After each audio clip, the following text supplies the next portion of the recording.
여러분들 그래서 제가 오늘 저의 소개를 간단하게 드리고 저는 빵양의 개발도상국이라는 유튜브 채널, 인공지능 채널을 운영하고 있고요. 어 어쩌다 보니까 여러 강의를 뛰게 됐는데 어 지금 작년에도 디미고에 한번 왔었고 그때 AI 캠프 했었고 2 학기에도 아마 별 문제가 없으면 딥러닝 강의를 한번 할 거예요. 여러분들 이제 1 학기 때는 머신러닝 강의를 한번 지금 하고 2 학기 때는 딥러닝 강의를 이제 요청을 받았는데 만약에 이제 저한테 좀 기회가 주어진다면은 네 딥러닝 강의까지 하게 될 거고 여러분들이 아마 제 강의를 듣고 선배분들이겠죠? 듣고 좋다고 하셔서 또 오게 됐습니다. 너무 감사합니다. 그래서 여러분들 이제 콜랩으로 실습을 하게 될 건데 콜랩 보시면은 요 위쪽에 드라이브로 복사라는 버튼이 있어요. 요 위쪽. 제가 작성한 거라 저는 안 보이는데 여기쯤에 드라이브로 복사라는 버튼이 보일 거예요. 그럼 여러분들 구글 드라이브로 복사돼 가지고 이 강의가 끝나더라도 언제든지 다시 볼 수 있고 언제든지 다시 실행할 수 있고 수정해서 실행할 수가 있어요. 그래서 복사하는 거 잊지 말고 제가 그래서 6 개의 콜랩 노트북을 총 드릴 거예요. 제가 6번 6 회차 강의를 할 건데 네 6 개를 전부 다 복사해 놓으시고 나중에 저한테 궁금한 거 있으시면은 여기 이메일로 주셔도 되고 아니면 깃허브에 뭐 코드에다가 이슈로 남겨 주시면 제가 최대한 친절하게 답변을 남겨 드리도록 하겠습니다. 그래서 여러분들이 이 강의를 듣기 전에 저한테 약속해야 되는 거가 한 가지가 있는 게 여기 보면은 왼쪽에 목차가 보여요. 목차가 보이는데 막 용어들이 엄청나게 많고 여기만 봐도 영어로 된 용어들이 많고 그다음에 막 함수들, 처음 보는 함수들이나 이미 봤던 함수들이 막 이렇게 나올 거예요. 근데 우리의 이번 강의의 목표는 이 함수들을 외우고 용어들을 외우는 게 아니라 '이런 것들이 있구나.'라고 하고 추상적으로 이해를 하는 거예요, 머릿속으로. 그래서 여러분들이 막 뭐 correlation이라는 그런 용어가 있어. 이렇게 용어를 외우는 게 아니라 '아 이게 어떤 상관관계를 분석하는 방법이 있구나.'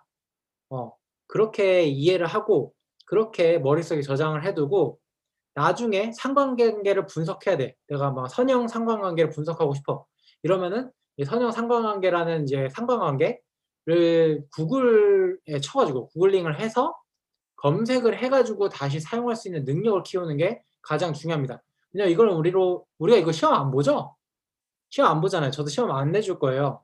그래서 여러분들이 이제 실력을 키우려면은 용어를 외우기보다는 어떤 것들이 있었고 어떤 개념들이 있는지를 이해하는 것이 굉장히 중요합니다. 아시겠죠? 아시겠죠? 고개 한번 끄덕여 주세요. 네. 그래서 아는 척할 때 용어가 굉장히 효과적인데 그 여러분들이 진짜 실력을 키우려면은 그 개념을 아는 것이 좀 더 효과적이에요. 자, 그래서 그렇게 할 거고 그다음에 여러분들 중에 지금 한 대략 20분 정도 들으시지만 앞으로 데이터 사이언티스트 데이터 과학자나 아니면 머신러닝 엔지니어가 되실 분들도 계시겠지만 굉장히 다른 직업을 가지게 될 분들도 계실 거예요. 근데 지금 이제 머신러닝이 굉장히 핫한데 이 강의를 하는 목적은 두 가지예요. 여러분들한테 이제 머신러닝 엔지니어가 되거나 데이터 사이언티스트가 될 여러분들한테 제가 아는 모든 것을 알려드리는 거 이게 첫 번째 목적이었고 두 번째 목적은 그냥 여러분들이 그냥 '이런 게 있구나. 이런 게 있구나.' 하고서 넘어가는 거예요. 그래서 '이런 게 있구나.' 해서 '아 이거 들어봤는데 나랑 안 맞아. 나 다른 거 할래.' 이렇게 느낄 수도 있고 아니면 뭐 '이거 해 봤는데 이거보다는 쪼끔 약간 다른 게 나한테 맞는 것 같아. 데이터를 그냥 나는 분석하는 것만 좋아해.' 이런 거를 이제 느끼는 거 그런 걸 느끼는 거로 이제 여러분들이 좀 강의를 이용했으면 좋겠습니다.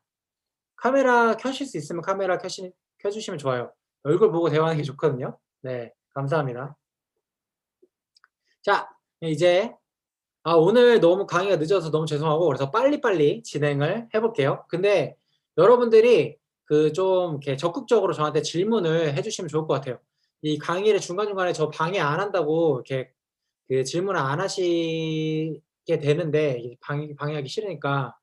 근데 그 겁먹지 마시고 중간중간에 그냥 껴들어서 이제 질문해 주세요. 왜냐면은 다른 학생들도 질문하고 싶은데 똑같은 걸 질문하고 싶은데 못하는 학생들이 있거든요.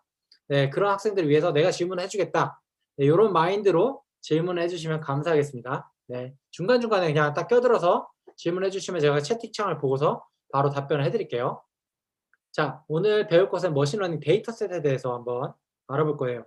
머신러닝에서 데이터셋은 굉장히 중요해요. 그 데이터셋을 이렇게 좀 조물조물 만지는 것이 거의 머신러닝의 70% 80%를 차지해요.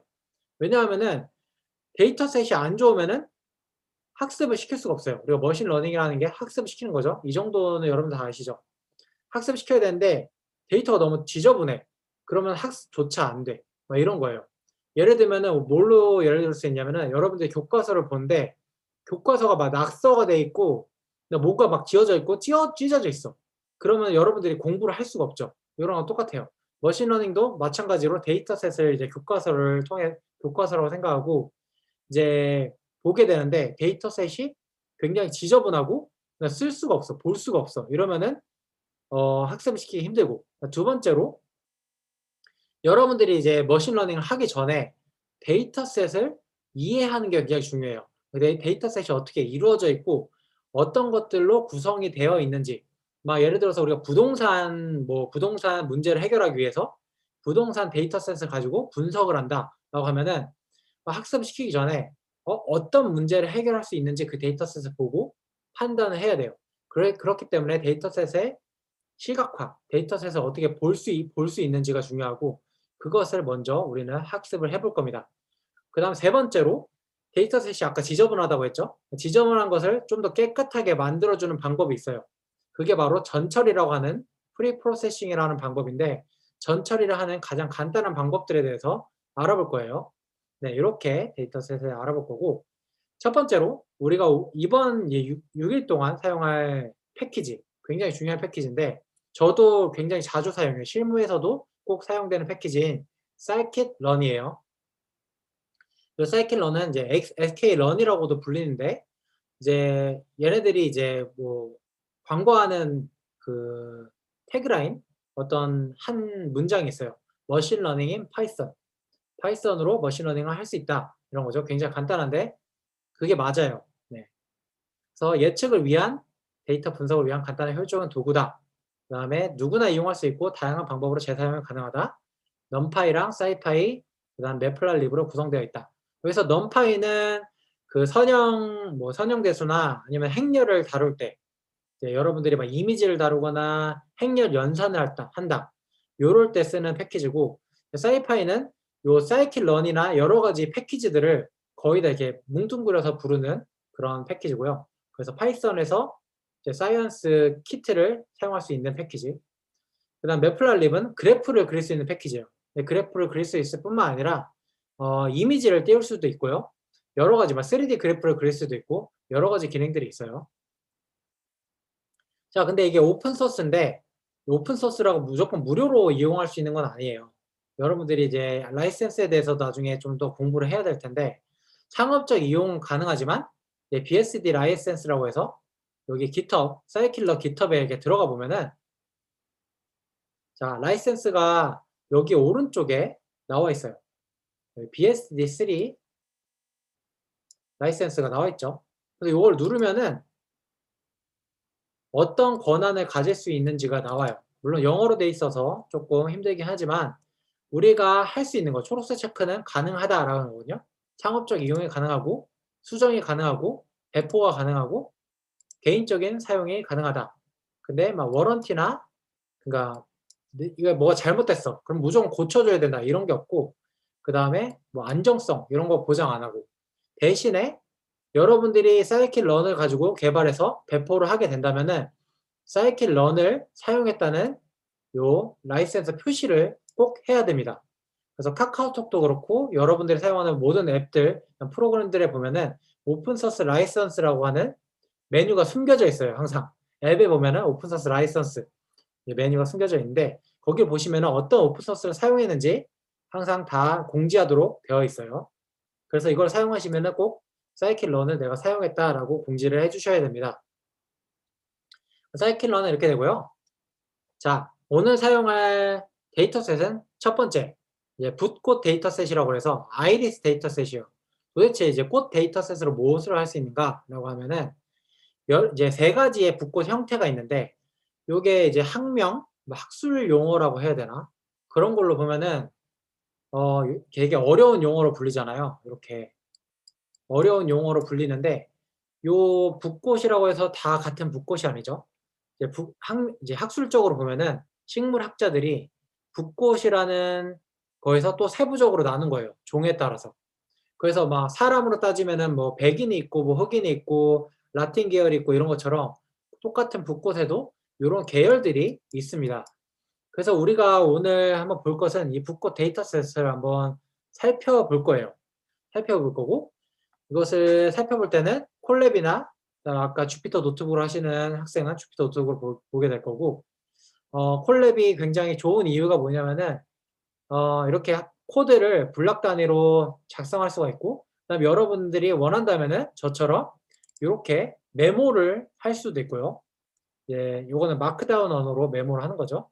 그다음에 이미지를 띄울 수도 있고 그래서 제가 막 그 슬라이드나 아니면 PPT를 가지고 여러분들한테 PPT를 나눠주는 게 아니라 이렇게 콜랩으로 노트북을 해가지고 강의안을 나눠줄 수가 있죠. 그래서 이렇게 해서 사용할 수가 있고 여러분들이 이제 콜랩에 커널에 연결해야 되는데 커널에 연결하는 방법은 오른쪽 위에 요 연결이라는 버튼을 누르면 됩니다. 여러분들 아까 여기 내 드라이브로 복사 다 하셨죠? 그러면은 그 사본이 생겼을 텐데 사본이 생기고 여기 연결 버튼이 생겼을 거예요.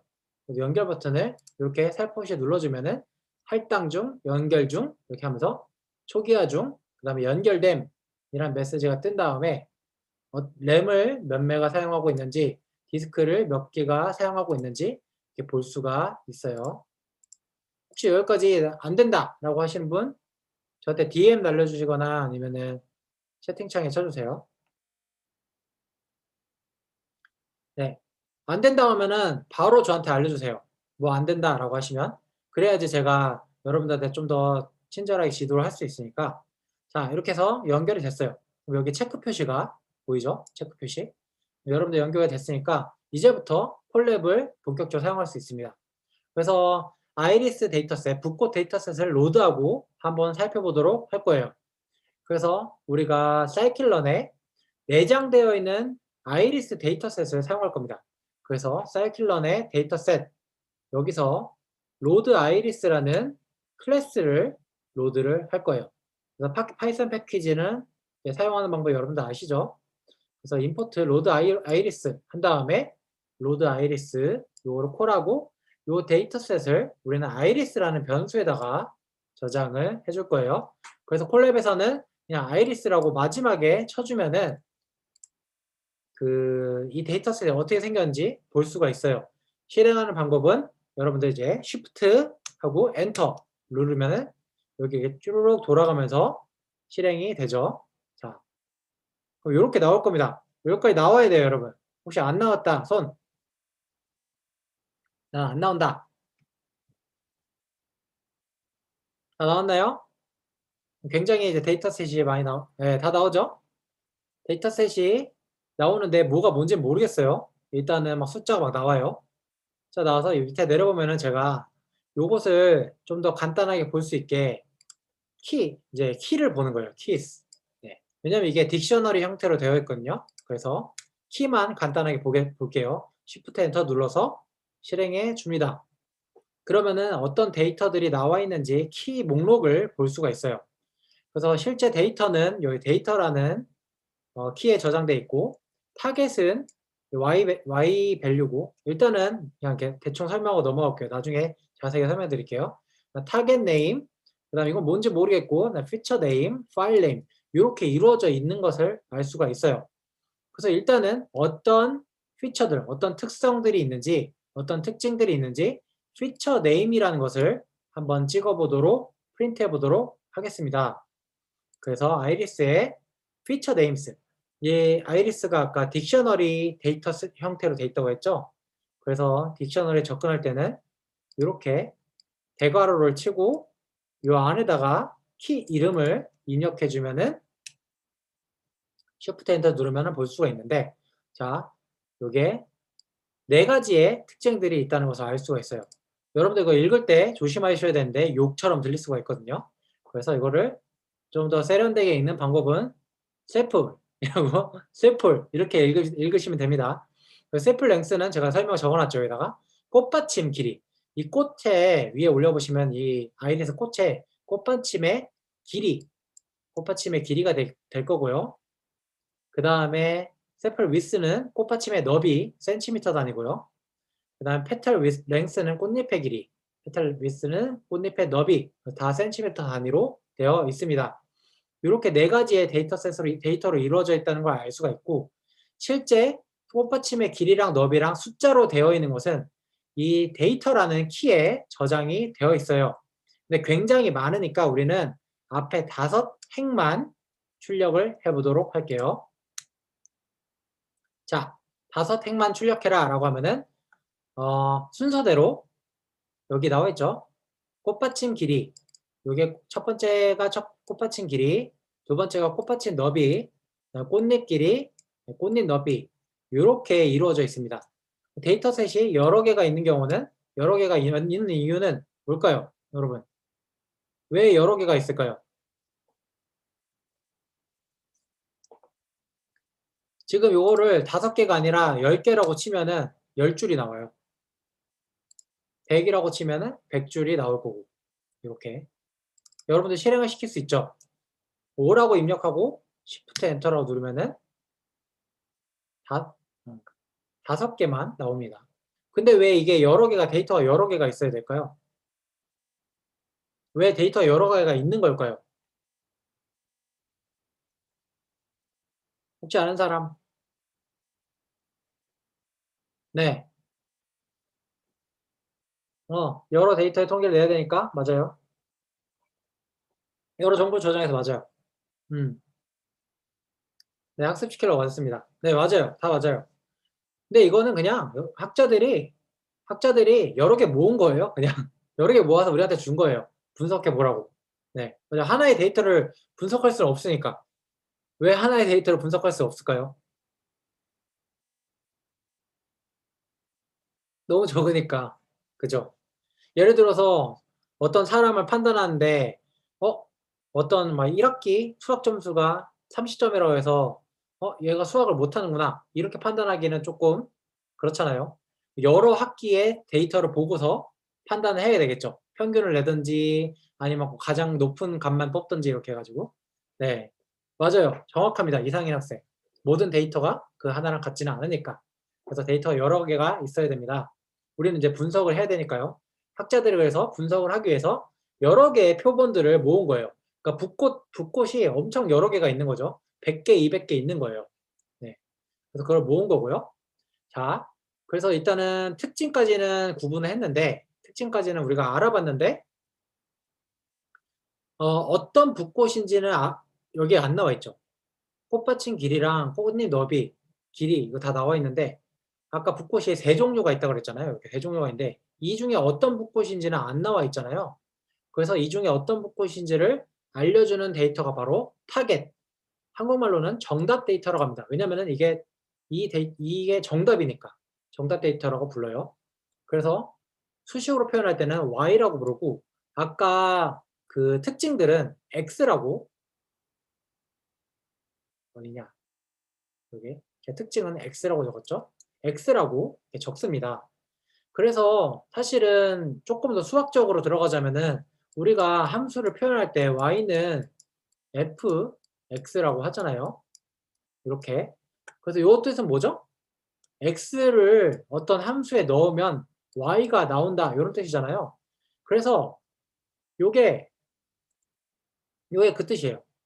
우리는 어떤 그 붓꽃의 특징들을 넣어서 어떤 붓꽃인지 알아내는 머신러닝 모델을 최종적으로 만들 거거든요. 그래서 머신러닝 모델이 결국 F가 되는 거예요. 여러분들 지금 이거는 이해를 못 하더라도 제가 나중에 다시 한번 설명드리고 또다시 한번 설명드리고 한 5번 넘게 설명드릴 거니까 지금 몰라도 '아 그렇구나.' 하고 넘어가시면 됩니다. 그래서 우리는 붓꽃의 막 너비 길이, 너비 길이, 꽃잎의 너비 길이 이걸 가지고 어떤 붓꽃인지 최종적으로 알아낼 거예요. 그래서 정답값은 타겟이라고 그러고 아이리스의 여기 키, 타겟이라는 키를 입력하고 마찬가지로 5개의 정답만 보도록 하겠습니다.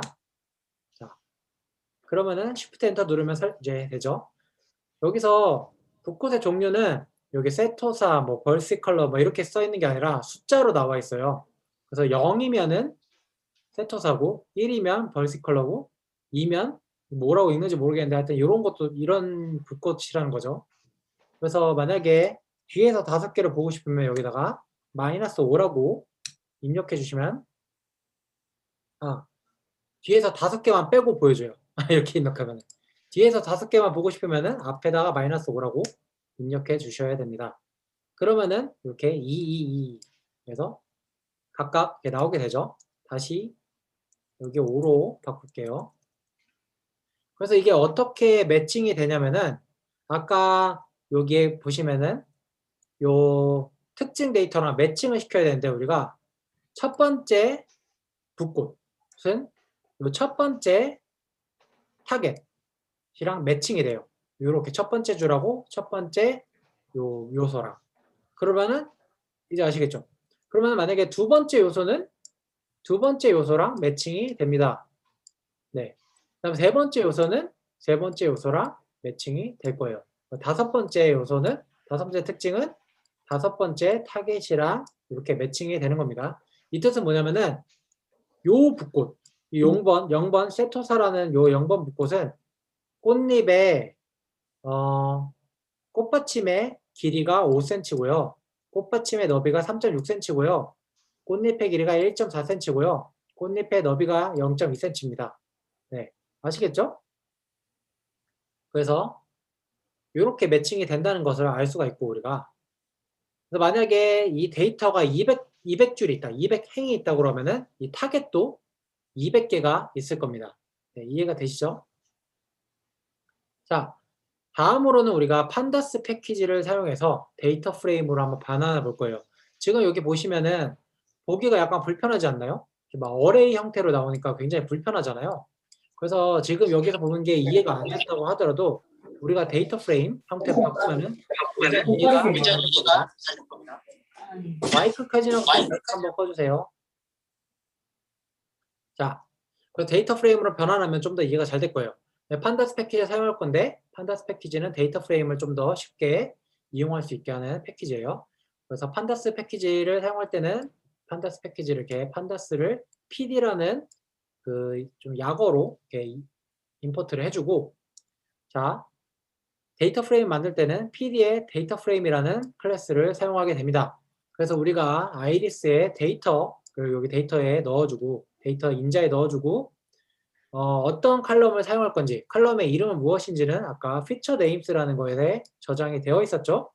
그래서 데이터 프레임을 만든 다음에 df라는 변수에다 저장해 줄 거예요. 이 df라는 변수는 그냥 컨벤션인데 데이터 프레임의 약자예요. 그냥 데이터 프레임 만들면은 그냥 대충 이름 짓기 귀찮을 때 df라고 써요. 네. 그래서 우리 df라고 만들어주고 df의 head라고 하면은 머리를 보여준다는 뜻인데 머리는 데이터 프레임의 위에서 다섯째 줄까지를 나타내줘요. 자, 그래서 여러분들 여기 실행을 한번 시켜보세요. Shift 엔터를 눌러서 실행을 시켜보면은 이렇게 데이터 프레임이 이쁘게 나옵니다. 자, 보시죠. 그래서 편의상 우리가 0번 붓꽃, 1번 붓꽃, 2번 붓꽃, 3번 붓꽃, 4번 붓꽃 이래서 붓꽃마다 그 넘버링 숫자를 대입해 줄 거예요. 그래서 0번 붓꽃의 꽃받침의 길이는 5.2cm, 너비는 3.5cm, 꽃잎의 길이는 1.4cm, 너비는 0.2cm 이렇게 표현할 수가 있겠죠. 그래서 각각의 붓꽃이 이런 값들을 가지고 있다는 걸 알 수가 있어요. 헤드를 이렇게 헤드에다 아무것도 안 쓰면은 5줄을 보여주고 만약에 내가 좀 더 보고 싶다, 좀 더 많이 보고 싶다면 여기다 뭐 10개를 보고 싶다 10을 입력해줘요. 그러면 10줄이 보여요. 네, 굉장히 편하죠. 100줄을 보고 싶다 그러면은 100이라 입력하면 되는데 저는 입력 안 할 거예요. 지저분하니까. 여러분들 보고 싶을 때 이렇게 입력하시면 되고 여기서 칼럼이 하나 빠진 게 있어요. 아까 봤던 타겟이 빠졌죠. 타겟. 어떤 붓꽃인지가 빠졌잖아요. 네. 세토사인지 버지니아인지 뭔지. 그래서 우리는 이 데이터 프레임에다가 타겟이라는 칼럼을 넣어서 같이 넣어줄 겁니다. 그래서 타겟이랑 칼럼을 넣을 때는 이렇게 간단하게 넣을 수가 있어요. df에 타겟이랑 칼럼에다가 아이리스 타겟을 다 넣어주세요. 는 이퀄을 입력하면 넣어주는데 여기서 실행을 시켜보면은 여기에 타겟이라는 칼럼이 생겼죠. 아까 헤드랑 반대로 테일이라고 입력하면 꼬리라는 뜻이잖아요. 꼬리라는 뜻인데 뒤에서 5개의 행을 보여줍니다. 그래서 10이라고 입력하면은 뒤에서 10개의 행을 보여주겠죠. 이렇게 여러분들이 데이터셋을 쓱 하고 볼 수 있는 기능이 있고요. 데이터 프레임까지 했으면은 일단은 반은 온 거예요. 그 다음에는 데이터셋 시각화를 한번 해보도록 할 거예요. 데이터셋 시각화라고 하는 거는 데이터 비주얼라이제이션이라고 영어로 부르기도 하는데 데이터셋을 이렇게 막 표로 보면은 좀 좋긴 한데 사람이 이해하기는 좀 더 불편하죠. 좀 더 전체적으로 내가 보고 싶은 거예요. 이 나뭇잎이 아니라 숲을 보고 싶은 거죠. 그래서 그럴 때는 데이터 시각화, 그래프를 그려서 보게 됩니다, 여러분. 그때는 매플랍립이라는 패키지를 사용하게 돼요. 매플랍립은 이게 플랍이 들어가죠. 플랫은 그 그래프의 약자인데 맷은 매스, 수학의 약자예요. 그래서 수학 그래프를 라이브러리의 약자, 수학 그래프 라이브러리. 네, 그렇게 되는 거고 차트 또는 그림을 표시할 수 있는 라이브러리고요. 시본이라는 패키지를 또 사용할 건데 매플랍립하고 연동해가지고 굉장히 많이 사용하는 패키지예요. 제가 이 시본이라는 패키지를 좋아하는 이유가 예쁘게 그릴 수가 있습니다. 여러분 예쁜 거 좋아하시나요? 예쁜 거 좋아하죠, 다들. 데이터 사이언티스트 중에는 그 예쁜 거에 집착하시는 분들이 많아요. 색깔이라든지 막 이런 거에 집착하는 분들이 많고 특히 그 지금 뭐 이런 거 있잖아요. 저 콜랩은 제가 사용하는 콜랩은 검은색 테마인데 학생분들 중에 여러분들 중에 그 질문하시는 분들이 있더라고요. 제가 콜랩 열면 하얀색인데 왜 선생님 콜랩은 검은색이에요? 여기 설정 오른쪽에 설정 버튼 누르시면은 테마 바꿀 수 있습니다. 이렇게 꿀팁이죠. 자, 그래서 우리는 매플랍립 패키지랑 시본 패키지를 사용해서 데이터를 시각화를 한번 해볼 거예요. 데이터 시각화는 데이터 사이언티스트들이 가장 많이 하는 그런 그 업무 중에 가장 많이 하는 행동이에요. 그래서 데이터 시각화를 해서 다른 사람들이 데이터를 이해할 수 있도록 돕는 거죠. 그래서 우리는 꽃받침의 길이와 너비에 따른 라벨, 어떤 꽃인지를 분포로 한번 보도록 할 겁니다.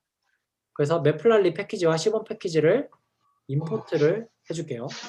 매플랍립의 파이플럿은 PLT라는 변수를 사용할 그 약어로 사용할 거고 시본 패키지는 SNS라는 약어로 사용할 겁니다. 왜 PLT랑 SNS 사용하나요? 이렇게 쓰나요? 이게 컨벤션이에요. 네. 그래서 이렇게 쓰는 거고 별 뜻은 없어요. 다른 걸로 쓰셔도 돼요. 자, 그래서 우리가 그 플랫의 크기를 지정을 해줄 건데 플랫의 크기는 이 피규어의 피규어 사이즈로 이렇게 네. 안 되나요? 손든 학생.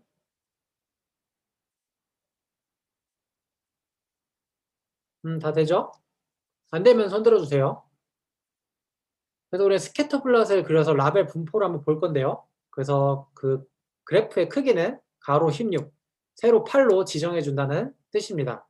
그래서 매플랍립의 figure라는 이 함수를 사용해서 플롯의 크기를 이 피규어 사이즈예요. 피규어 사이즈를 지정할 수가 있고요.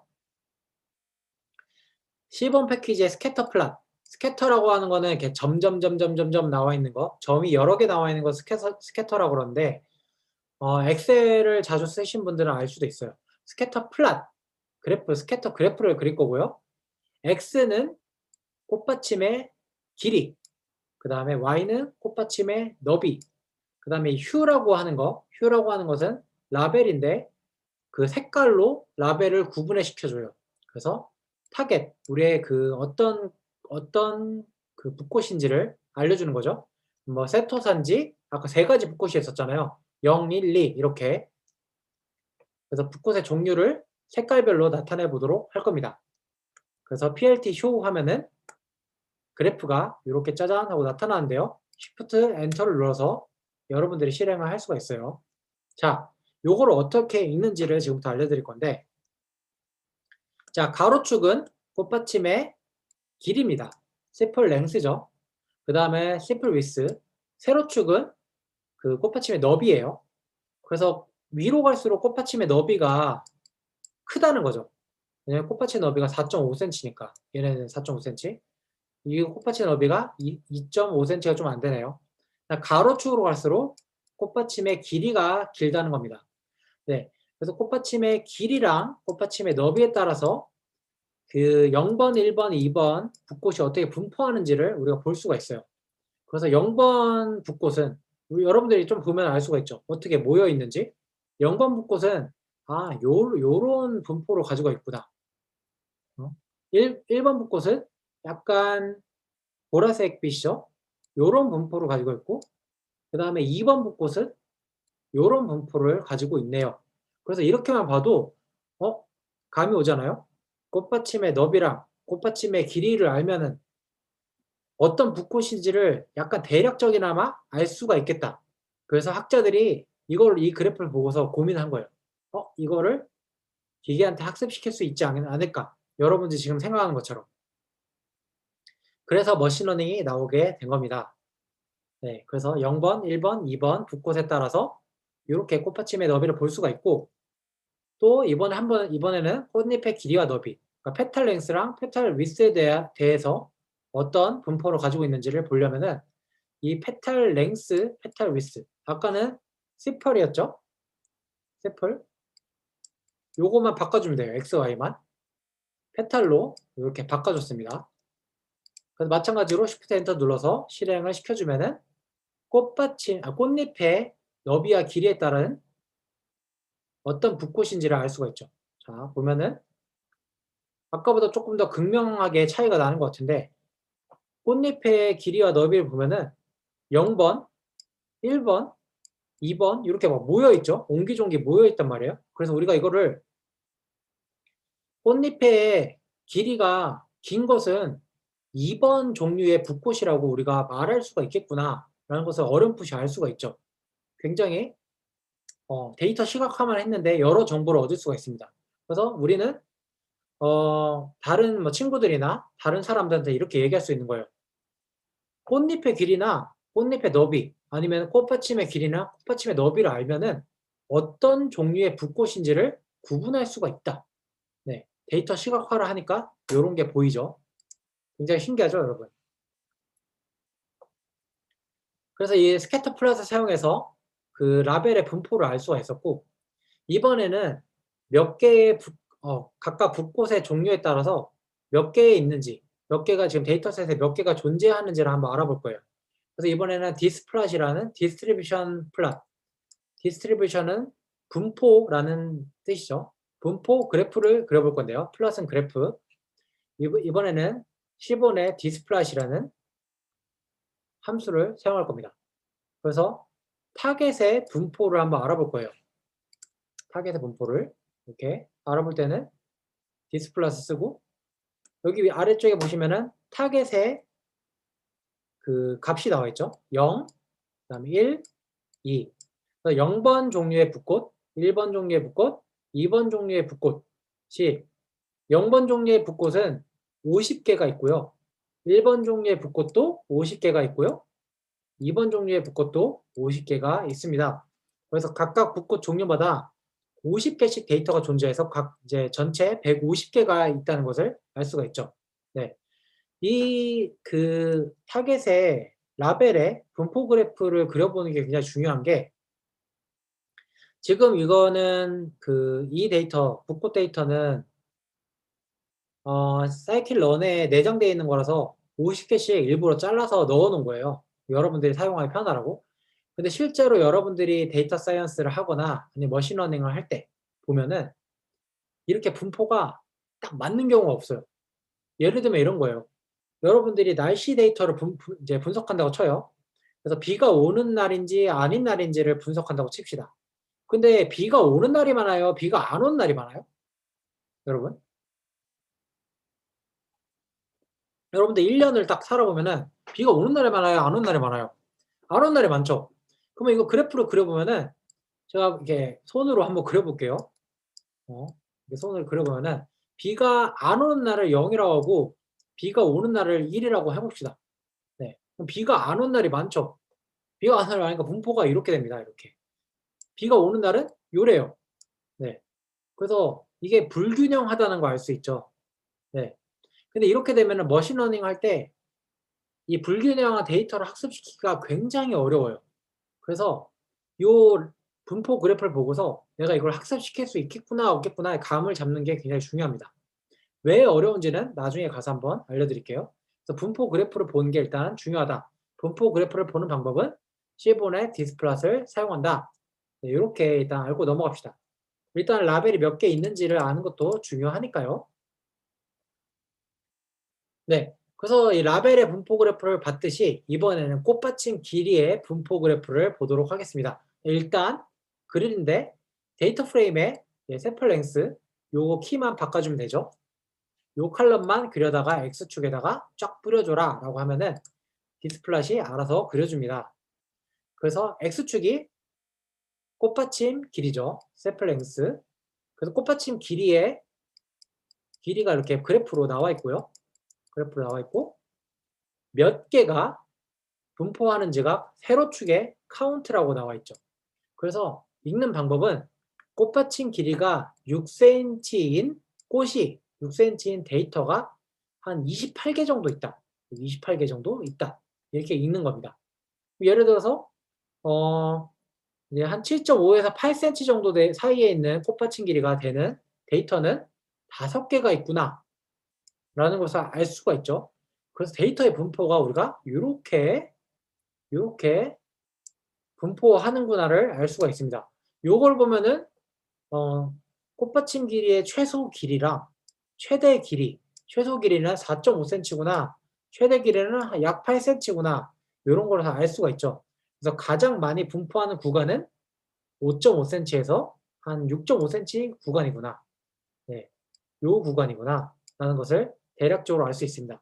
여러분들 여기까지 하니까 왜 데이터 시각화가 필요한지 감이 오시죠? 요렇게 봐서 우리가 데이터를 이해할 수가 있는 거예요. 마찬가지로 이번엔 꽃잎 너비의 분포 그래프를 그려보도록 할 거예요. 아까는 샘플 랭스를 그렸죠? 여기는 페탈 위스라고 키를 바꿔주기만 하면은 되죠. 자, 실행을 시키면은 이렇게 나오게 되죠. 뭐 이것도 읽는 방법은 0에서 한 0.5 사이에 그 분포를 가지는 꽃이 데이터가 40개가 넘네. 0.5에서 1cm 사이는 아예 없네. 이런 것들을 알 수가 있죠. 네. 굉장히 다양하게 분포를 할 수 있어요. 그래서 우리가 이제 꽃받침 길이 너비, 꽃잎의 길이 너비 데이터가 있으니까 지금 2개 그렸는데 나머지 그래프는 여러분들이 숙제로 그려오시면 되겠습니다. 네. 제가 검사는 안 할 거지만 꼭 그려보세요.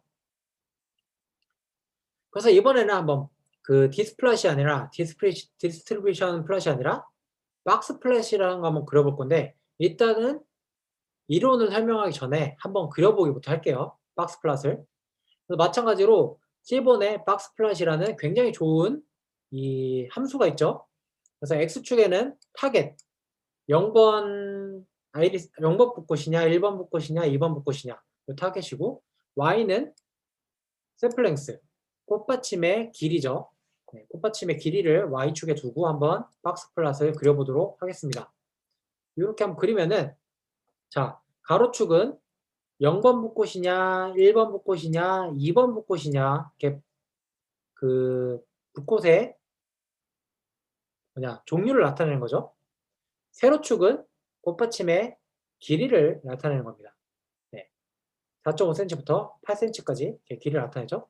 자, 볼까요? 0번 0번 종류의 붓꽃. 0번 종류의 붓꽃은 보니까는 5cm가 중간값인 거예요. 5cm가 중간값이고요. 평균이랑 약간 다른데 중간값, 그 데이터 분포의 가장 중간에 있는 값이라고 해서 중간값이라고 부르고요. 영어로는 미디언이라고 부릅니다. 네. 그 분포는 이게 이렇게 분포가 요만큼을 차지한다는 거예요. 그래서 최소는 한 4cm, 4cm에서 최대 5.7cm까지 분포를 한다. 그래서 아까 분포 그래프랑은 약간 다르지만 좀 더 다른 인사이트를 우리한테 주고 있죠.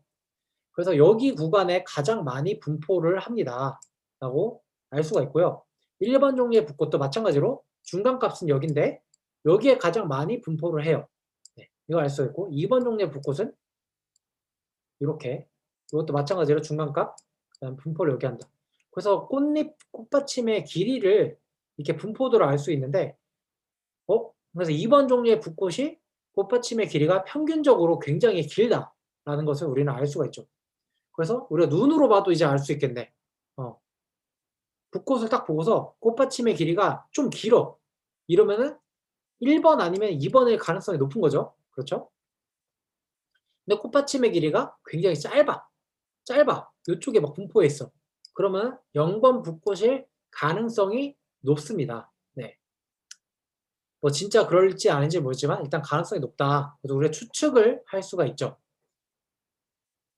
마찬가지로 꽃잎 너비의 분포 그래프도 그릴 때는 x는 똑같고 y를 petal width라고 바꿔주면 됩니다. 네, 이해되시죠? Shift 엔터를 눌러서 그려보면은 딱 보이게 되는데 아까랑 좀 다른 점은 뭐냐면은 그 길이의 분포가 굉장히 극명하게 나눠져요. 요렇게 막 선으로 그으면은 0번 붓꽃을 구분해낼 수 있을 것 같이. 네. 거의 그 petal width가 꽃잎의 너비가 1cm보다 작으면 그냥 무조건 0번이네 라고 우리가 그 예측을 할 수 있겠죠. 추측을 할 수 있겠죠. 네. 요런 인사이트를 줍니다. 그리고 여기에 점점 뭐 이런 거 있죠. 점점. 요 점점은 뭘까요? 점점이 한 2개나 있는데 아까 보니까 위에서도 점이 막 하나 있었습니다. 요 점은 뭘 나타낼까요? 한번 여러분들이 그 추측해서 말해 보실래요? 예상해 보실래요?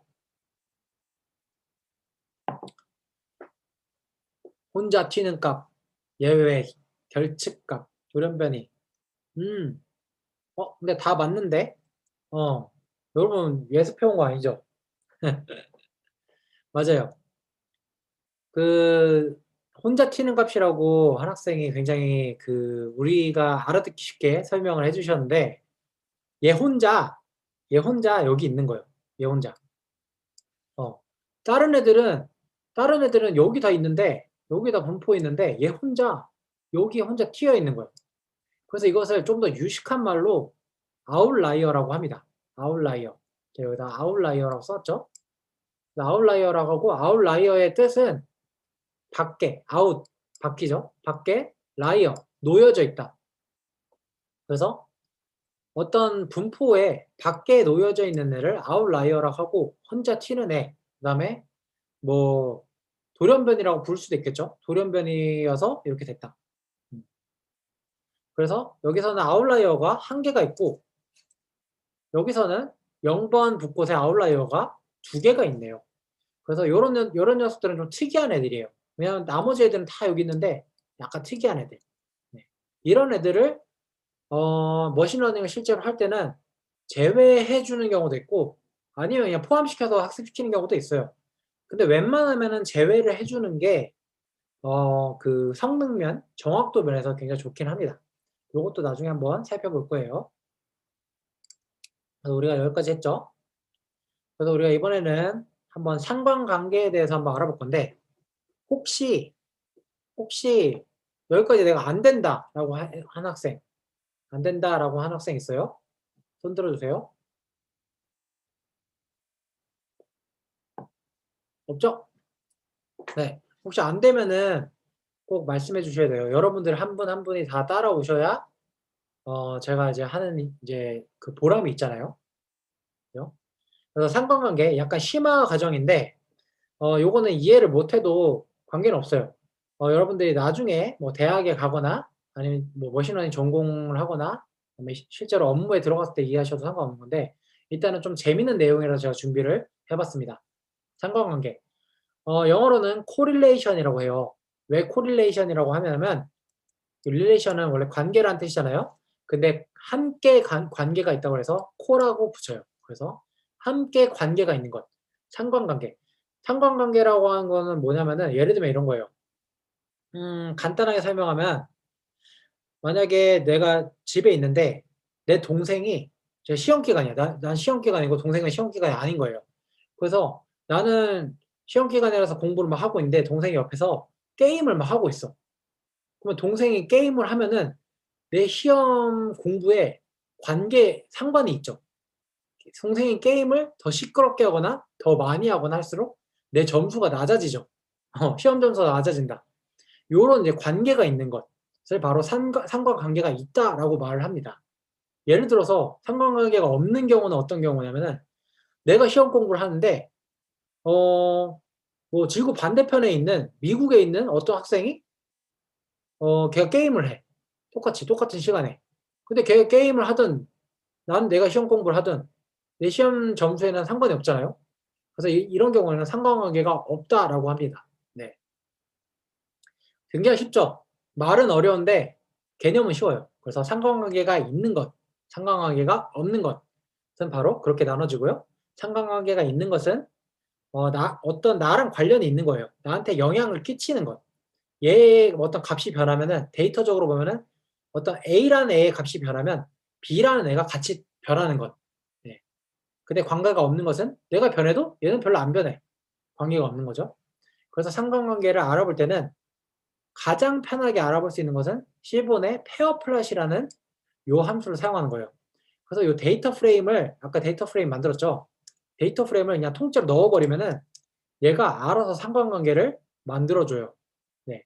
요게 분석하느라고 좀 오래 걸리긴 하는데 좀만 기다리면은 이렇게 돌아가다가 돌아가면 실행이 되고 있다는 표시예요. 쭉 하고 나오죠. 그래프가 굉장히 많이 나옵니다. 네. 그래프를 보는 방법은 그래서 제가 간단하게 알려드릴게요. 가로축, 세로축. 그래프는 다 가로축, 세로축이 있는데 가로축도 세플 랭스, 세플 위스, 페탈 랭스, 페탈 위스, 타겟 이렇게 있고 세로축도 마찬가지로 있어요. 5개가. 그래서 사실은 이 대각선으로 이렇게 딱 쪼개가지고 요 아래쪽만 보면 되는데 왜냐면 위쪽은 똑같거든요. 그래서 아래쪽만 보면 되는데 예를 들어서 어 요거 요걸 한번 볼게요. 요 그래프를 한번 볼게요. 요 그래프를 보는 거는 자 가로축이 세팔랭스고 세로축이 페탈 위스라는 겁니다. 네. 그래서 우리가 아까 봤듯이 세팔 랭스에 대한 페탈 위스가 어떻게 되는지를 우리가 알 수 있어요. 그러니까 꽃받침의 길이랑 꽃잎의 길이의 상관관계를 알 수 있다는 거죠. 이게 보면은 이렇게 선을 그릴 수가 있겠죠. 그래서 대략적으로 우리가 여기서 그래프에서 알 수 있는 것은 꽃받침의 길이가 길면 꽃잎의 너비가 넓구나. 그 상관관계가 약간 존재하는구나를 이 그래프로 알 수가 있습니다. 그래서 상관관계가 굉장히 뚜렷한 그래프가 어떤 그래프일까요? 여기서 상관관계가 굉장히 뚜렷한 그래프 어떤 그래프일까요? 이 수많은 그래프 중에서 한번 말해볼 사람.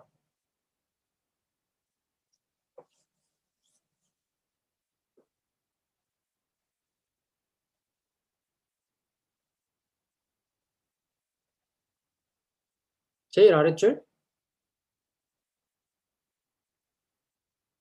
제일 아랫줄도 뚜렷하긴 합니다. 근데 그거보다 더 뚜렷한 게 있어요. 페타 위스의 페타 위스. 페타 위스의 페타 위스의 네 번째 그 열이죠. 페타 위스의 페타 위스. 어디 있어? 이건데요, 이거? 음. 네 번째 줄 세 번째. 요거요. 요겁니다. 요거. 맞아요. 똑똑한데? 페탈 랭스의 페탈 위스. 요게 상관관계가 굉장히 뚜렷해요. 왜냐하면은 보면은 요 그래프가 거의 일자죠 지금. 선형 그래프죠. 우리가 그 막 수학 시간에 그 뭐냐 그거 배웠어요? 일 차 함수 y는 ax 요 그래프. 그래서 1 차 함수를 거의 그리고 있어요. 이 말인즉슨 뭐냐면은 그 꽃받침의 길이가 길면은 꽃받침의 너비가 넓다. 그 상관관계가 굉장히 있다는 거예요. 길수록 꽃받침의 길이가 길수록 꽃받침의 너비가 굉장히 넓다. 요거를 알 수가 있다는 거죠. 네. 요렇게. 그래서 상관관계가 굉장히 있다라는 걸 알 수 있는 가장 간단한 방법은 요렇게 선으로 하나로 그릴 수가 있는가입니다. 선 하나로 이렇게 쭉 그릴 수가 있는가. 그래서 요게 오밀조밀하게 이 선 하나에 오밀조밀하게 모여 있는가를 알 수가 이렇게 하면 상관관계가 굉장히 크다라는 걸 알 수가 있죠. 세 번째 줄, 네 번째도 똑같이 상관관계가 잘 보이는 건가요? 세 번째 줄, 하나, 둘, 셋, 네 번째. 요거네요. 네, 맞아요. 요것도 똑같이 상관관계가 똑같습니다. 근데 요 그래프랑 지금 요 그래프랑 같은 그래프예요. 네, 같은 그래프예요. 왜냐면은 가로축이 세로축, 가로축, 세로축이 바뀐 거, 예, 축만 뒤집혀진 거예요. 말 더듬고 있었는데 고맙습니다. 축만 뒤집혀진 거예요. 축만 바뀐 거예요. 네, 같은 그래프. 그래서 제가 아까 이게 반으로 잘라 가지고 아래쪽만 보거나 아니면 그냥 나는 위쪽이 편해 그럼 위쪽만 보거나 이렇게 두 가지만 보면 됩니다. 네. 그렇죠? 여러분들 굉장히 질문을 많이 해 주셔서 제가 굉장히 신나네요. 네. 상관관계. 그래서 왜 이렇게 선이 뚜렷할수록 그 상관관계가 높냐. 요거를 지금 꽃잎의 길이랑 너비로 보니까는 굉장히 어려운데 아까 제가 그 나랑 동생이 게임할 때 나의 시험 점수 요걸 예를 들었잖아요. 예를 들어서 이렇게 해 보죠. 동생이 게임한 시간이 가로축이에요. 그다음에 나의 시험 점수가 세로축이에요. 나의 시험 점수. 그럼 동생이 시험 점수라고 하면 안 되겠다. 뭐라고 해야 될까? 100 마이너스 시험 점수. 100 마이너스 시험 점수. 아니면 마이너스 시험 점수. 요렇게 하면은 동생이 게임을 많이 할수록 나는 그걸 망치는 거죠. 시험을 망치는 거죠. 요렇게 보면 상관관계가 뚜렷하죠. 그죠? 시험을 망친 정도라고 할게요. 세로축은. 동생이 게임을 한 시간 가로축. 그다음 내가 시험을 망친 거. 망칠 확률 뭐 이런 거. 그래서 이 상관관계가 뚜렷하다는 것은 바로 이 일자로 그림을 그릴 때 뚜렷하다는 겁니다. 그렇게 이해하셔도 돼요. 아시겠죠? 이게 더 어려울 수도 있겠네요. 어려운 학생들도 있겠네요. 자, 그래서 우리가 그 시본의 페어 플랫을 사용해서 이렇게 굉장히 간단하게 상관관계를 볼 수 있었다. 그래서 우리는 상관관계가 뚜렷한 애들과 뚜렷하지 않은 애들, 요런 뚜렷하지 않은 애들이죠. 그런 애들을 구분할 수가 있었다는 겁니다. 다음으로는 상관관계 매트릭스라는 거 부를 건데 이것도 말만 어려워요. 그래서 코릴레이션 매트릭스라고 부르는데 이거는 그 머신러닝 할 때는 꽤 굉장히 많이 그리는 그런 그래프예요. 그래서 우리가 이 코릴레이션 그래프를 그릴 때는 이 코릴레이션 플롯을 한번 그릴 건데 자, 그 판다스의 데이터 프레임에서 굉장히 간단하게 그릴 수가 있어요. 근데 우리가 일단은 라벨은 빼고 그려야 되거든요. 라벨을 뺄 때는 여기에 드랍, df 데이터 프레임에 드랍이라는 그 메소드를 사용합니다. 그래서 라벨이라는 칼럼을 빼주세요라고 하고요. 그다음 제가 여기다가 타겟 2라고 넣었죠. 그래서 2번 붓꽃, 2번 종류의 붓꽃의 코릴레이션, 상관관계를 보고 싶은 거예요. 네, 2번 종류의 붓꽃에 2번 종류의 붓꽃의 상관관계를 보고 싶고 그다음에 타겟 칼럼을 빼달라, 드랍해달라 한 다음에 마지막으로 코릴레이션 매트릭스를 그려주세요. 여기서 세 가지 과정이 여기에 함축되어 있는 겁니다. 자, 다시 한번 해드릴게요. 자, 이 데이터 프레임은 원래 위로 가보면은 쭉 위로 가면은 타겟이라는 컬럼이 있었어요. 근데 우리는 코릴레이션 매트릭스 그릴 때는 타겟이라는 컬럼이 필요가 없는 거예요. 그래서 이거를 빼고 싶은 거예요. 드랍하고 싶은 거예요. 드랍하고 싶은 거예요. 빼고 싶었고 그다음에 2번 종류, 2번 종류의 붓꽃의 상관관계만 보고 싶은 거예요. 알겠어요. 2번 종류. 그다음에 코릴레이션 매트릭스를 그린 거예요. 근데 이 코릴레이션 매트릭스를 그냥 그리면은 예쁘지가 않아요. 이렇게 해서 코릴레이션을 만약에 이렇게 해서 밑에 걸 지운 다음에 출력을 해보면 요렇게 나오거든요. 요렇게 나오면은 안 예쁘잖아요. 그래서 좀 색깔을 넣어서 그래프를 그리려고 C1 패키지의 히트맵을 사용했습니다. 그래서 여기서 그린 코릴레이션을 가지고 코릴레이션에는 요 데이터 프레임이 들어가게 되고 그다음에 어노테이션은 true. 그러니까는 그 숫자를 표시해주고 정사각형으로 스퀘어, 정사각형으로 그려주고 그다음에 컬러는 요 컬러를 사용해주고요. 그 다음에 최소값은 -1, 최대값은 +1 요렇게 해달라라고 한 다음에 plt show라고 하면은 히트맵이 보이게 됩니다. 코릴레이션 매트릭스가 보이게 돼요. 요것을 보는 방법은 굉장히 간단합니다. 마찬가지로 세플랭스, 페틀랭스, 가로축, 세로축이 다 똑같아요. 똑같은데 아까는 그래프로 봤다면 이번에는 그냥 숫자 하나로 보는 거예요. 아까 이제 페어플랫에서는 그래프로 쫙 봤었는데 이번에 숫자 하나를 보는 거라서 예를 들어서 세플랭스, 꽃받침의 길이랑 꽃잎의 길이의 상관관계가 0.86이래. 0.86. 0.86이라고 하면은 1에 가까울수록 상관관계가 높은 거예요. 네, 1에 가까울수록. 0에 가까울수록 상관관계가 없는 거예요. 그래서 이 세플랭스랑 페틀랭스는 상관관계가 굉장히 많은 거죠. 1에 가까우니까.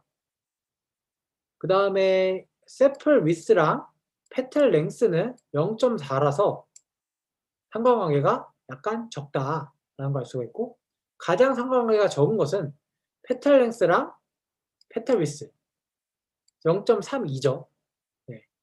그래서 상관관계가 좀 적다, 가장 적다라는 것을 우리가 알 수가 있어요. 상관관계는 어떤 식으로 계산하나요? 저도 이것까지는 안 봤는데 이게 수식은 제가 설명을 못 드리겠는데 얼마나 선형이 잘 되는지를 봐요. 선형이라고 하면은 아까 여기 페어 플랫에서 봤을 때 일자가 얼마나 잘 되는지를 보는 거예요. 그래서 얘 같은 경우는 한 0.86의 선형 관계를 갖고 있는 거예요. 근데 얘네들은 굉장히 적잖아요. 지금 선형이 되려고 그러는데 그릴 수가 없어 우리가 지금. 그래서 상관관계가 별로 없다고 아까 말했죠. 상관관계가 적은 애들은 선형을 그릴 수가 없어서 0.32 이런 값이 나오는 거예요. 아시겠죠? 네. 수식은 여러분들이 이제 코릴레이션 매트릭스를 어떻게 그리는지 수식을 한번 찾아보시면 될 것 같습니다. 네. 근데 수식까지 몰라도 요거 그래프를 보는 방법만 이해하면은 충분히 할 수가 있어요. 자. 다음은 데이터셋 분할하는 건데 여러분들 지금 시간이 9시 11분인데요. 약간 5분 정도 쉬었다가 9시 20분에 다시 하도록 할까요? 약간 쉬었다가 1시간 넘게 했으니까 네. 그래서 9시 20분에 다시 한번 시작하도록 하겠습니다. 네. 그리고 만약 쉬는 시간에 질문 있으신 분들은 쉬는 시간에 저한테 DM 날려주시거나 이제 그 쉬는 시간 이용하셔도 돼요. 자, 시작하겠습니다. 그래서 이번에는 데이터셋의 분할에 대해서 알아볼 건데 그 데이터셋을 분할하는 이유에 대해서 일단 알아야겠죠? 제가 아까 말씀드렸다시피 코드를 작성하는 게 중요한 게 아니라 개념을 이해하는 게 더 중요하니까요. 그래서 전체 데이터셋 우리가 만약에 예를 들면은 그 붓꽃 데이터셋이라고 치면은 아까 150개 있었잖아요. 150개가 그 위에 올려보면은 요 데이터 프레임으로 나타냈을 때 요 줄이 150개가 있었죠. 그래서 지금 여기서 데이터 프레임에서 테일로 찍어 보면은 149까지 있잖아요. 그래서 0부터 149까지 이렇게 150개 데이터가 있는데 요 데이터를 가지고 머신러닝 모델을 학습시킬 때 전부 다 학습시키는 게 아니에요. 왜 그러냐? 전부 다 학습에 사용하게 돼 버리면은 이 모델이 정말 괜찮은 모델인지 그다음에 실전에서 굉장히 잘 되는지 요거를 확인하기가 힘들어요. 그래서 우리는 데이터셋을 약간 나눠 가지고 학습에 사용하는 데이터셋을 빼놓고 그다음에 검증할 때 쓰는 데이터셋, 이 모델이 진짜 좋은지 안 좋은지 검증한 데이터셋을 따로 빼놓고 그다음 테스트하는 데이터셋도 따로 빼놔요. 그래서 150개를 뭐 한 100개, 뭐 20개, 30개 이렇게 이런 식으로 나눕니다. 그래서 바로 데이터셋의 분할이라고 부르고요. 그래서 오리지널 셋, 전체 데이터셋이 150개가 있다고 쳤을 때 트레이닝 데이터를 예를 들어서 100개로 나누고 밸리데이션 데이터를 30개로 나누고 테스팅 데이터를 20개로 나눠서 학습을 100개만 시켜본 다음에 30개로 검증을 해보는 거예요. 네, 이런 식으로 모델을 검증한 다음에 나머지 20개로 또 테스트를 해보고 이런 과정을 거치게 됩니다. 그래서 바로 트레이닝 셋이라고 부르는 학습 데이터셋이 있고요. 그 다음에 밸리데이션 셋이라고 부르는 검증 데이터셋이 있고요. 테스트 셋이라고 불리는 평가 데이터셋이 있습니다. 여러분들이 이제 막 그 공부로 치면은 학습 데이터셋, 교과서라고 불러요. 교과서. 교과서로 열심히 공부를 합니다. 그래서 밸리데이션 셋. 밸리데이션 셋은 모의고사라고 불러요. 그래서 이 교과서를 열심히 공부한 다음에 내 실력이 어느 정도 되는지 모의고사를 한번 보는 거죠. 그 다음에 평가 데이터셋, 수능이라고 생각하면 돼요. 여기까지 검증을 마쳐서 진짜 나의 실력, 마지막으로 나의 실력은 무엇일까? 요렇게 세 가지의 데이터셋으로 나눌 수가 있습니다. 네. 그래서 밸리데이션 셋하고 테스트 셋하고 약간 헷갈릴 수가 있는데 학습을 시킬 때는 트레이닝 셋만 써요. 그래서 트레이닝 셋 써서 학습을 딱 시켜요. 근데 막 정확도가 몇 퍼센트인지 모르잖아요. 그래서 정확도를 계산할 때는 밸리데이션 셋을 써요. 그래서 이 모델은 정확도가 98%야 라고 하는 것을 밸리데이션 셋으로 우리는 검증을 합니다. 그래서 우리가 공식적으로 밸리데이션 셋을 사용해서 이 모델의 정확도는 98%야. B 모델, 다른 모델을 썼더니 95%야. 그러니까 A 모델이 더 좋네. 이렇게 판단을 하게 되는 것이죠. 그 다음에는 실제로 예를 들어서 이제 우리가 그 학습시킨 모델을 가지고 그 사용자한테 한번 해보는 거예요. 그게 바로 테스트 셋이 되게 됩니다. 네. 사용자들이 실제로 사용한 데이터를 가지고 한번 돌려보는 거죠. 그래서 실전이라고 생각하면 돼요. 실전. 테스트 셋은 실전. 그래서 우리가 학습시킬 때는 대부분 요 과정에서 공부할 때는 한 요 과정에서 멈추게 돼요. 트레이닝 셋하고 밸리데이션 셋만 사용하게 되고 실제로 여러분들이 그 회사에 들어가거나 아니면 뭐 대학원, 뭐 대학교 수업에 사용할 때는 테스트 셋도 많이 쓰게 될 겁니다. 그래서 우리는 6회차 동안 6회차 동안 수업 동안 트레이닝 셋하고 밸리데이션 셋으로만 나누고 요렇게만 사용하게 될 거예요. 근데 테스트 셋도 분명히 있어야 된다라는 거는 여러분도 아시겠죠? 그래서 우리가 이 트레이닝 셋하고 밸리데이션 셋으로 한번 나눠 볼 건데 트레이닝 셋은 전체 데이터 셋의 약 80% 정도를 차지한다. 밸리데이션 셋은 약 20% 정도를 차지한다.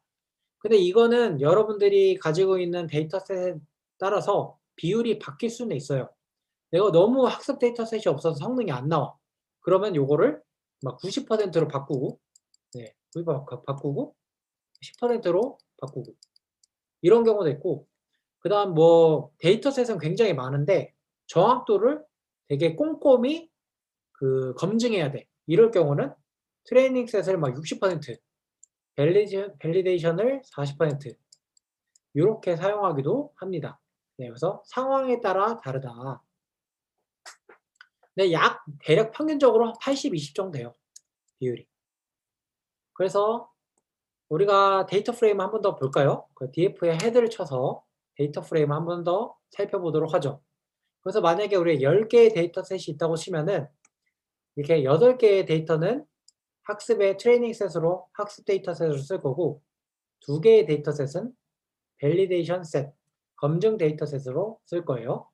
이렇게 비율로 나눠진다라는 것을 알 수가 있고 우리가 이 데이터셋을 나눌 때는 영어로 스플릿 한다고 하는데 그 카드 게임 할 때도 카드를 이렇게 나누는 과정을 스플릿이라고 하잖아요.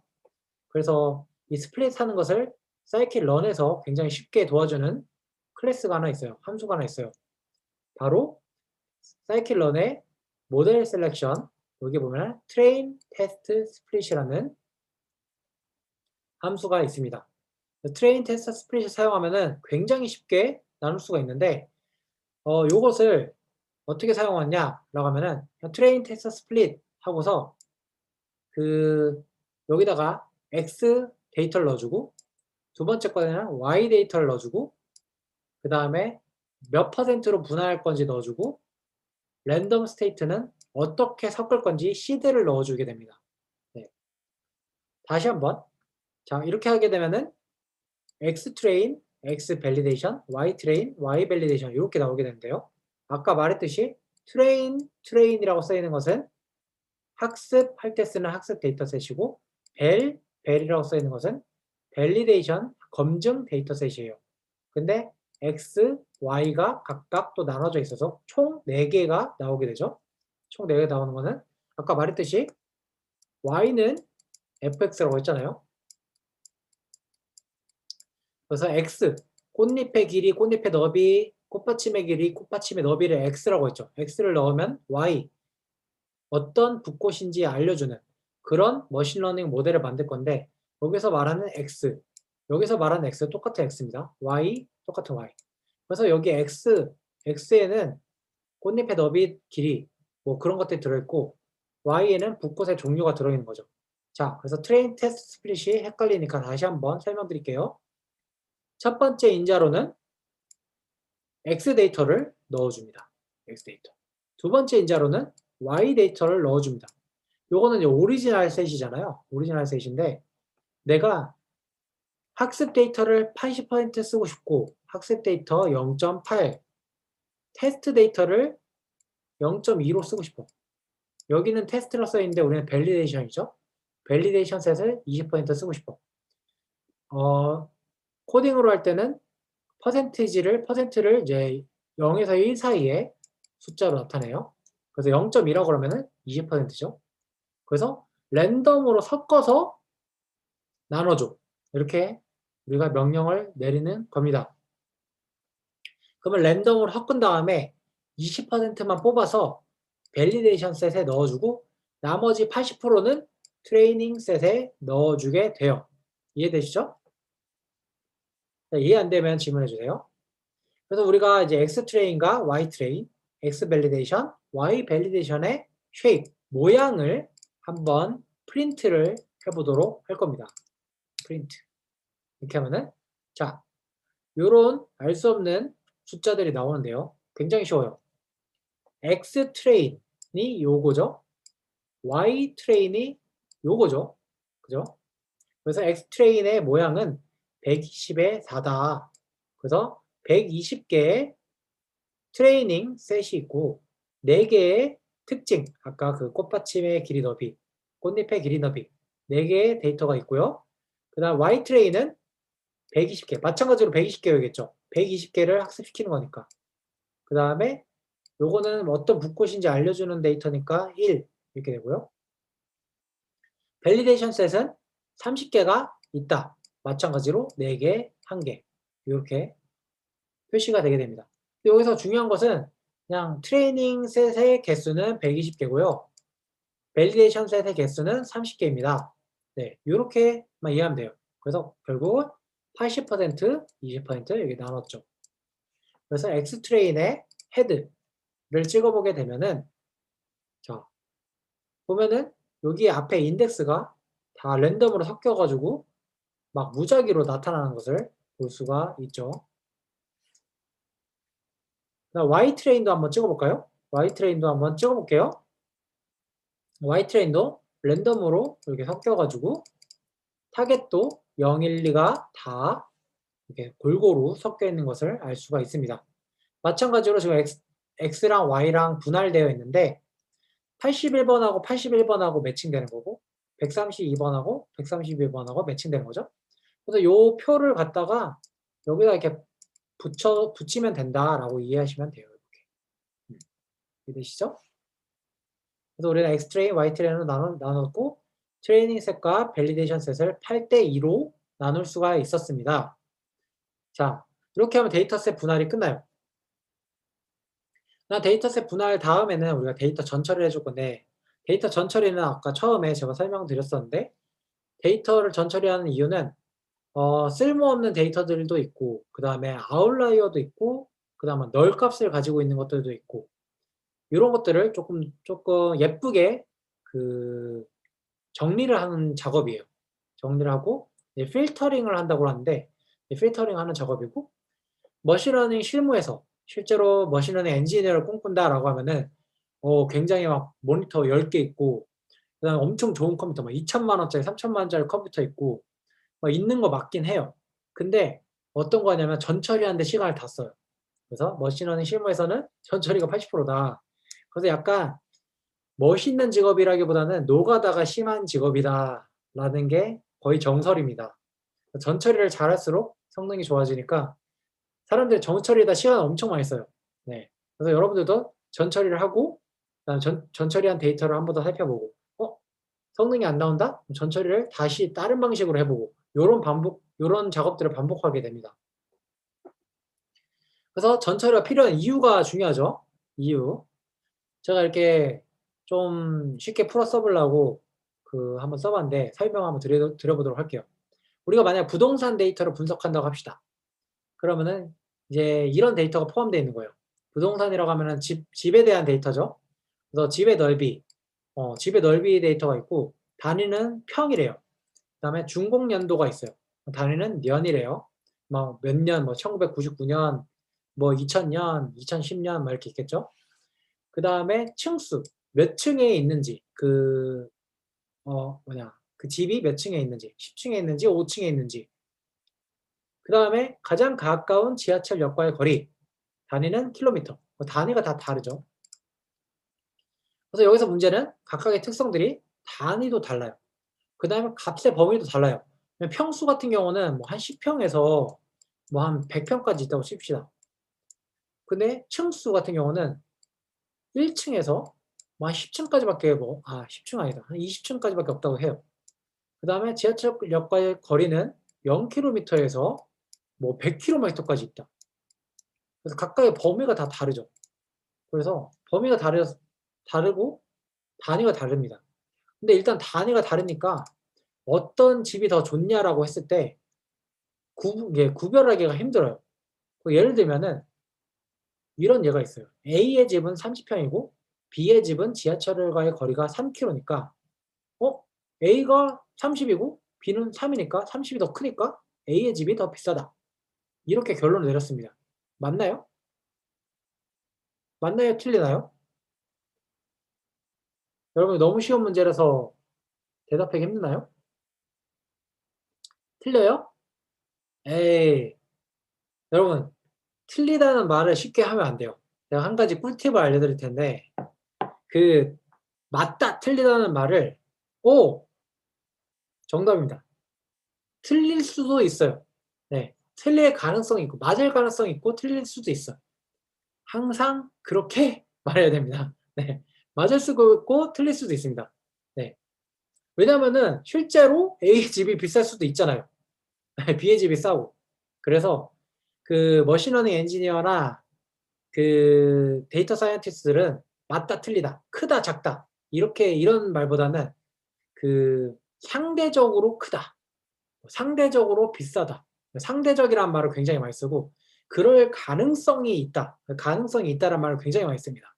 왜냐면은 한번 틀렸다고 했다가 맞아버리면 큰일 나거든. 그래서 꿀팁입니다. 상대적으로라는 말을 굉장히 많이 쓰고 그다음에 가능성이 있다 이런 말을 씁니다. 그래서 A의 집이 더 비쌀 가능성이 있는 것 뿐이지 비싸다라고 이렇게 정의를 내리면 안 된다는 거예요. 그리고 지금 여기서 핵심을 약간 벗어났는데 핵심은 30평이랑 3km랑 절대적으로 비교가 불가능하다. 그래서 알 수가 없다. 이게 정답입니다. 틀리다가 아니라 알 수가 없는 거예요, 일단은. 그래서 일단 단위가 같더라도 범위가 다르면 문제가 돼요. 여기에 굉장히 좋은 예시가 하나 있는데 A는 수학 시험에서 100점 만점에 50점을 받았다.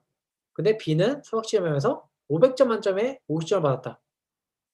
그래서 A, B 모두 50점을 받았으므로 수학 실력이 비슷하다. 맞나요? 틀리나요? 맞나요? 틀리나요? 대답해 보세요.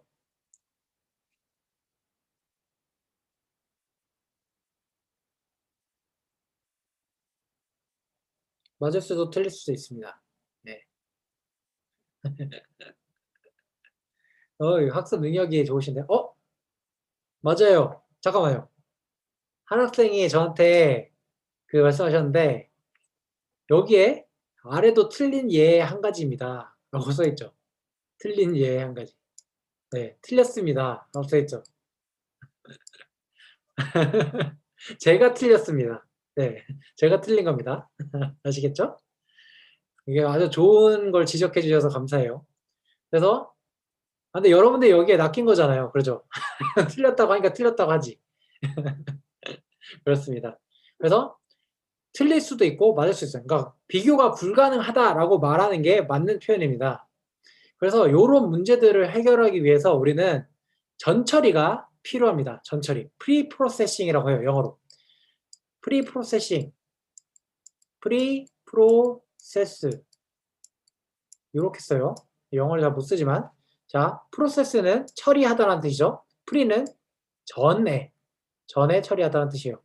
그래서 프리 프로세스라고 하고 전처리가 필요한 이유. 제가 영어를 틈날 때마다 알려드리는데 영어를 알려드리는 이유는 영어로 말해야 일단 유식해 보이고 있어 보이고 영어로 말해야 구글링이 쉬워요.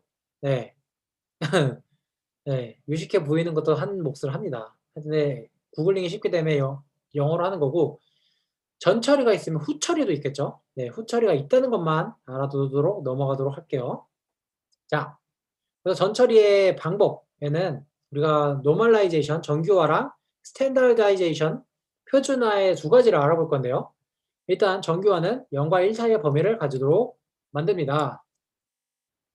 같은 특성의 데이터 중에서 가장 작은 값을 0으로 만들고 가장 큰 값을 1로 만들어요. 근데 이거 말로 하고 수식으로 보니까 너무 어려워.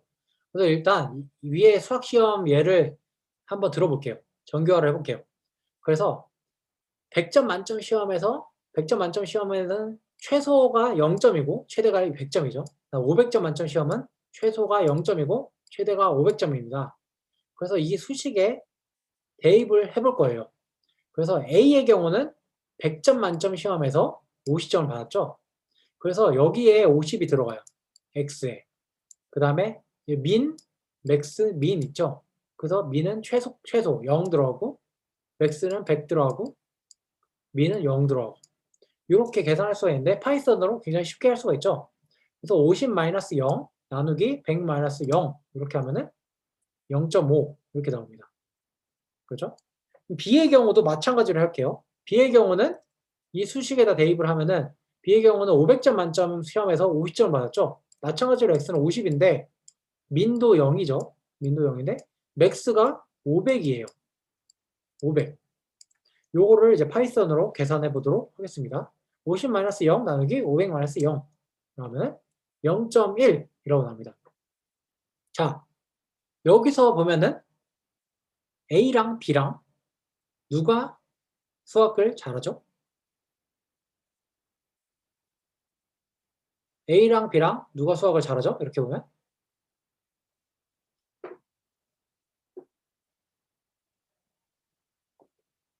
A요.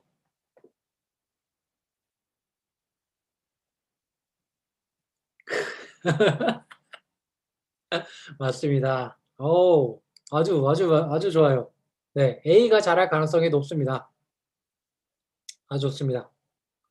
A가 잘할 가능성이 높고 이번 시험에서는 A가 잘했죠. 네, 제가 일부러 또 그냥 문제를 꼬아서 낸 건데 이번 시험에서는 A가 잘한 건 맞습니다. 네. 근데 A가 잘할 가능성이 전체적으로는 높다라는 거예요. 그래서 이번에는 이렇게 간단한 걸로 정규화를 해 봤으니까 아까 붓꽃 데이터셋, 아이리스 데이터셋에서 정규화를 한번 해 보도록 할 건데요. 정규화를 하는 방법은 굉장히 간단해요. 이 수식을 몰라도 돼요. 이 수식을 몰라도 되고 그냥 우리가 개념 알면 된다고 그랬죠? 가장 작은 값은 0이고 큰 값은 1로 만든다. 요거고 아이리스 데이터셋의 정규화를 할 때는 보시면은 sklearn 프리프로세싱이라는 이 클래스 파일인가 클래스인가 하여튼 요 안에 min max scaler라는 굉장히 좋은 또 함수가 있어요. 요걸 사용하면 됩니다. min max scaler 최대 최소 스케일은 뭐 스케일이 크다 이런 거 있죠. 요거를 이제 스케일을 조정해 주는 거라고 해서 스케일러라고 부르고요. 그래서 최대 최소의 값을 지정해 주는 스케일러 프리프로세싱 방법, 전처리 방법이라고 보시면 돼요. 외우기 쉽죠? 사실 안 내도 됩니다. 그냥 사이클럿, 민, 맥스 이렇게만 쳐도 나와요. 구글링 쳐도. 네. 그래서 이 정규어가 있다는 것만 알고 0에서 1 사이로 정규해주는 그런 게 있었지. 그래서 검색을 해서 알아내면 되는 겁니다. 저도 항상 그렇게 하거든요. 그래서 민맥스 스케일러를 쓰는 방법, 정규화라는 방법은 민맥스 스케일러 이렇게 정의를 해주고 이 초기화라고 그러죠. 클래스를 초기화하는 거 초기화를 해주고 스케일러에 그러면은 객체가 들어가 있을 거예요. 그래서 스케일러에 fit transform을 쓰면 됩니다. fit transform은 fit하고 transform 하는 걸 이제 한꺼번에 하는 건데 그 정규화를 해준다는 거예요. 간단히 말하면. 근데 우리가 정규화할 것은 그 정답값, 라벨 값은 정규화를 안 할 거죠. 라벨 값이라고 하면은 0, 1, 2라고 표현되어 있는 그 어떤 붓꽃인지는 정규화를 할 필요가 없죠. 그죠? 요건 그냥 라벨이니까. 어떤 붓꽃인지 알려주는 정답값이니까. 우리가 정규화를 해야 될 대상은 바로 엑스트레인 데이터입니다. 꽃잎의 길이 너비, 꽃받침의 길이 너비. 요게 다 단위는 같지만 범위가 다르잖아요. 그래서 우리는 0과 2 사이의 범위로 스케일링을 정규화를 해줄 겁니다. 정규화를 해준 값을 바로 스케일드에 변수에 저장을 해줄 거예요. 그래서 스케일드에 5번째 행까지를 한번 찍어보도록 해볼까요? 그러면은 보니까는 아까 막 3cm, 4cm 요렇게 나와 있던 것들이 다 소수점 단위로 0에서 1 사이 값으로 다 바뀌었어요. 그렇죠? 이렇게 해서 정규화가 됐다는 것을 알 수가 있어요. 어떤 학생이 질문했는데 한번 볼게요. 재밌는 질문이에요. 위에서 A 성적이 이번 시험에서 높다고 하셨는데 주변 요소를 고려하지 않고 확정 지을 수 있나요? 애초에 500점 만점 시험과 100점 만점인 시험이 시험 자체의 종류가 다르기 때문에 비교할 수 없는 거 아닌가요? 네. 정확히 말하면은 지금 학생 말이 맞습니다. 네, 맞아요. 정확해요. 500점 시험하고 100점 시험하고 완전 문제가 다르면은 다른 시험 아니냐? 네, 맞습니다. 그렇게 말할 수가 있어요. 자, 정규화까지 했죠? 정규화를 이제 5개를 찍어봤는데 지금 나오는 게 이상해요. 우리는 데이터 프레임을 넣었는데 지금 어레이, 행렬이 나왔죠? 어레이가 나왔어요.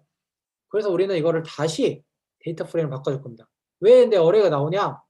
얘가 어레이로 바꿔주는 걸 어떻게 해요? 다시. 그래서 다시 데이터 프레임을 바꿔줄게요. 그래서 우리는 여기서 다시 판다스의 데이터 프레임을 사용해서 스케일된 걸 넣어주고 그 다음에 아까 칼럼에 피처 네임스 어떤 건지 이 칼럼 이름을 다 넣어줍니다. 그 다음에 엑스트레인 스케일드라는 그 변수에다가 데이터 프레임을 저장해주고 헤드 맨 앞에 5줄만 찍어보도록 할 거예요. 그러면 이렇게 해서 굉장히 깔끔한 소수점으로 나오는 데이터 사이언티스트들은 정규화된 데이터를 봤을 때 더 깔끔하다고 해요. 이런 깔끔한 변태스럽지만 깔끔한 데이터가 나오게 되는 거죠. 그래서 이번에는 한번 요거를 박스 플롯을 한번 그려볼 거예요. 박스 플롯. 그래서 어떻게 변했는지를 전체적으로 한번 보는 거죠. 그래서 우리가 박스 플랫을 그릴 때는 박스 플랫 2개를 그릴 건데 전 처리를 안 한 거, 엑스트레인 전 처리 안 한 거랑 전 처리한 거랑 2개를 그릴 건데 샘플 랭스만 그려보도록 할 거예요. 그런데 우리가 그래프를 2개 그려야 되니까 매플러립의 서브플랫이라는 함수를 사용해서 한 줄, 로우는 1개고 칼럼은 2개짜리인 로우가 1개라고 하면은 뭐죠? 행이 1개고 열이 2개짜리인 8,8짜리 크기의 그래프를 그릴 거고 첫 번째 그래프에는 전 처리 안 한 걸 그릴 거고 두 번째 그래프에는 전 처리한 거를 그리도록 하겠습니다. 박스 플랫을 마찬가지로 PLT 쇼 딱 하게 되면은 자, 보이시죠? 똑같다고요? 똑같나요? 뭐가 다른지 말해볼 수 있는 사람 있어요? 이런 관찰력이 있는 친구들은 발견할 수 있어요. 네, 범위 세로축이 다릅니다. 맞아요. 정답입니다. 세로축이 다릅니다. 지금 세로축 어떻게 다르냐면은 여기 왼쪽 그래프는 전 처리 안 한 건데 마이너스 4.5에서 8까지 돼 있죠. 그 다음에 전 처리한 거는 0부터 1까지 이렇게 돼 있어요. 최소가 0이고 최대가 1이다. 그래서 미디언 중간값은 변하지 않았지만 중간값의 분포는 변하지 않았지만 이렇게 값의 범위가 바뀌었구나를 시각적으로 알 수가 있어요. 요렇게까지 했고 자 이번에는 표준화를 해야 되는데 시간이 없네요. 여러분. 자 일단 오늘 여기까지 하고 표준화랑 나머지 부분은 내일 이어서 하도록 할 거예요. 그래서 여러분들이 지금 중간에 끊기니까 해와야 되는 건 뭐예요? 내일까지? 뭘 해와야 될까요?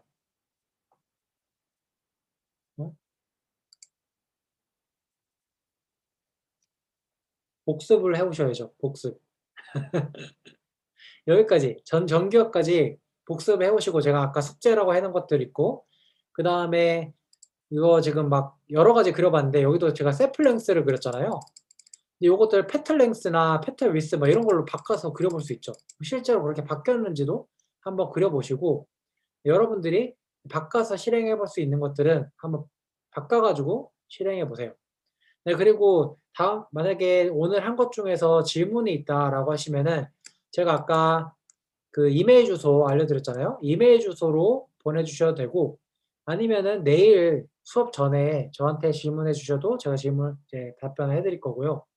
어떤 할 수 있는 저한테 연락할 수 있는 여러 가지 방법으로 질문을 해주시면 제가 최대한 빠르게 답변을 해드릴 거예요. 숙제요? 숙제를 찾는 게 숙제입니다. 숙제를 찾는 게 숙제예요. 어느냐 숙제. 요런 거. 이런 거 말고도 여러분들이 할 수 있는 게 굉장히 많아요. 바꿔서 막 그릴 수 있는 게. 이거 숙제요 써있죠. 그래서 한번 싹 보시고 그 다음에 숙제라는 게 막 데이터를 막 그리는 것보다는 아까 말했듯이 개념을 이해하는 것, 그 다음 그런 것들이 굉장히 중요해요. 한 번 더 보고서 개념을 이해하면은 그게 바로 숙제가 되는 겁니다. 네. 자, 그래서 질문 1분 동안 질문 받을게요. 1분 동안. 오늘 한 거에 대해서 궁금한 거나 아니면은 여러 가지로 궁금한 거 있으시면 1분 동안 질문 받고 끝내도록 하겠습니다.